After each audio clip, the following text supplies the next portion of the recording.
And welcome everyone to another week of the Coach's Corner. John Stankel being joined by Sarah Brady, head coach of the Iona women's soccer program. Coach, a very good week in your team's development this past 7 days. A couple very competitive games against NJIT and Yale. Talk about a little bit what happened this past week. Yeah, definitely a good week in our development. I mean, that's why we've been reinforcing with all of our interviews. This is a young team. They've got a lot of development ahead of them. We just need to take the time to allow them to develop. So the NJIT game, if I'm being honest, was a little bit of a sting. The result, it could have gone either way. I mean, if you look at the NJIT coaches' reflections on the game, they said the same thing. They said, Iona could have easily won this one. We got done on two details. We didn't react quick enough from a restart. And then the second one was a corner. One of our players just lapsed of concentration, lost a player. But very competitive game, and I think that game, although the loss hurt, it stung the kids enough where we didn't make the same mistakes against Yale. Yale was a David and Goliath encounter this week. I mean, anyone who watched the game, it was brilliant. I mean, I don't think the kids got enough credit. They defended superbly. Blocks, tackles, last-ditch challenges. Some kids really stepping up. We played a team that are ranked very high. And they're a very, very talented team, and we basically matched them for intensity, and we got our game plan right. The kids stuck to it. I thought they were fantastic. Let's talk about the game against the Highlanders first. NJIT come into the game scoring 14 goals in their first 4 games. You guys held them to 2 goals, and you were competitive throughout. What did you see in the growth in that game against NJIT from the games previous? I mean, the best thing about learning is whenever you make a mistake, you coach the mistake and the kids learn from it. So what I like about our players at the moment in their development is they're not making the same mistake twice. For example, when we played Columbia, young Mariah got mugged on a bodywork challenge. And, if you look at the game back, especially against Yale, that's never going to happen to her again. She was fantastic. Against NJIT, we lost the run out of the corner. It didn't happen yesterday. It didn't happen Sunday versus Yale. So they're developing, they're really learning from the mistakes, and that's why, unfortunately, the results are kind of a landslide at the start, but you're seeing the development in this team. They're willing to learn, and they're willing to use their adversity to grow. Someone who's learning quite quickly is freshman Amber Crispin. She scored her first collegiate goal against NJIT. What's it do for a rookie's confidence, getting that first one into the back of the net and knowing that she's playing well this early on in her rookie year? I think forwards always want to score, but the beauty of Amber, I think I've mentioned before, she's a complete forward. It's not just about the goals. It's not just about, put me in the box and give me the ball and I'll score. She's working a butt off. She's very, very good at closing down players. She's very good at linking up the play. We've got to get better around her in support because she's a little isolated at the moment. But as I say, the team will develop. We'll get there. We'll coach that piece. But, I mean, she's great. I mean, any young player, it's a very special moment when they score their first goal. And it's been a little bit of a long time coming, not for a lack of effort on Amber's part, but just, the team supplying her the opportunities. And I'm glad she got it. It was a cute celebration there. At the end of the Yale game, she thought she'd scored a second. She had a shot on the buzzer. Unfortunately, I think a lot of our fans and players thought the basketball rule applies, where if you get the shot off before the buzzer, it's a goal. Unfortunately, in football, it's got to cross the line before the goal. So you've seen the passion in her for that one. So she's hungry. She wants more. This is not going to be the last one for Amber. And the spotlight against the Bulldogs on Sunday was on Tiffany Martinez in goal. She was absolutely dynamite, a season-high 13 stops. What can you say about her performance?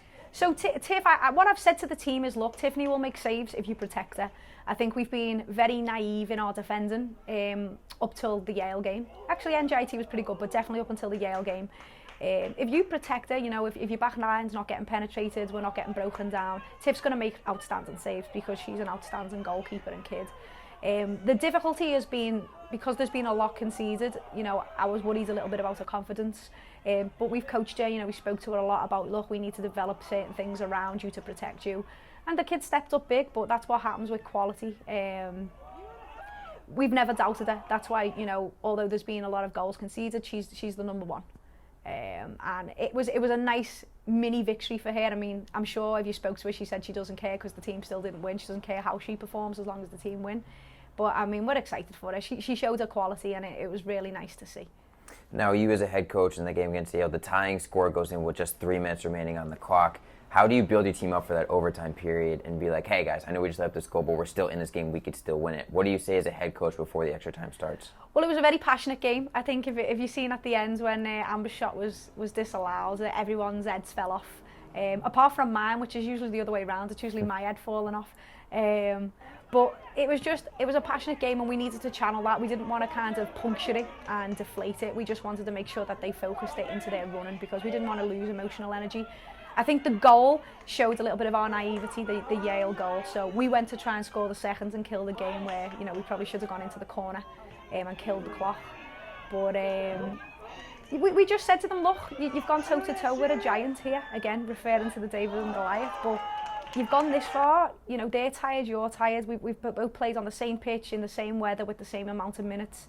Just keep committing to the game plan, and they did, and you know, we rode our luck at times, but we were definitely due a little bit of luck for some of the things that have gone against us so far this year.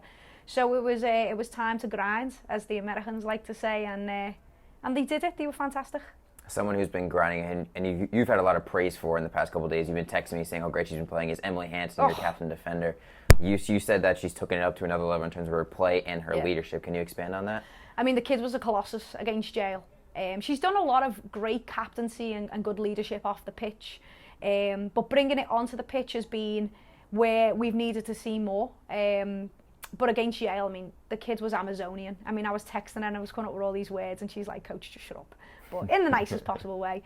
I mean, she just stood firm. She had a back four organised. She was communicating with them. You know, blocks, tackles. I mean, she was a complete centre back. The other thing I liked about her is she had a little bit of gnarliness. I mean, I'm Scouse, we like a bit of gnarliness. So, you know, when Tiffany was being beaten up a little bit too much, you know, she's speaking to the opponent. She's speaking to the ref. You know, whenever anyone done something good in our back line or in the midfield, you know, the hands are going. She's like, yeah. I mean, she was a complete captain on Sunday, and she's just going to be amazing. I mean, you look at the kid. I mean, look at her. She's absolutely gorgeous, but the kid can get down when she needs to.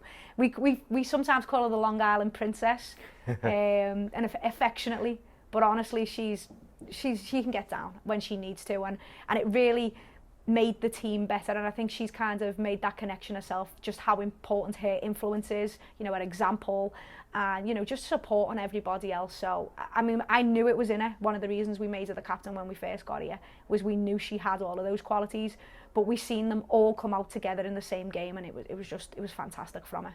Well, her greatness is going to be needed this upcoming week. A couple of very tough opponents in Fordham and Bucknell. Yeah. How do you continue the development this team has had into these very, very tough contests? Yeah, I mean, the Bucknell just beat an ACC team in Syracuse, so we know their quality. You know, Fordham over there, Jess and Kim have been there 3 years now, so they're starting to forge their identity over there. You know what? We went with Yale, and Yale are probably ranked as high as both of those guys. If we stick to the game plan, and if we give that full commitment again, we can make it a game. I think the beauty of soccer, I've said soccer, haven't I? The beauty of football is anyone can win a game on any day if you get your game plan right and the whole team commit. So we're not intimidated. I think we've proved to ourselves against Yale that, you know, we can defend against the best out there. We just need to bring the same level of intensity and the same level of attention to detail as we did against Yale, and hopefully we can get a good result out of both of those games. All right, Coach, thanks for joining us. Best of luck against the Rams and the Bison. Thank you, appreciate it.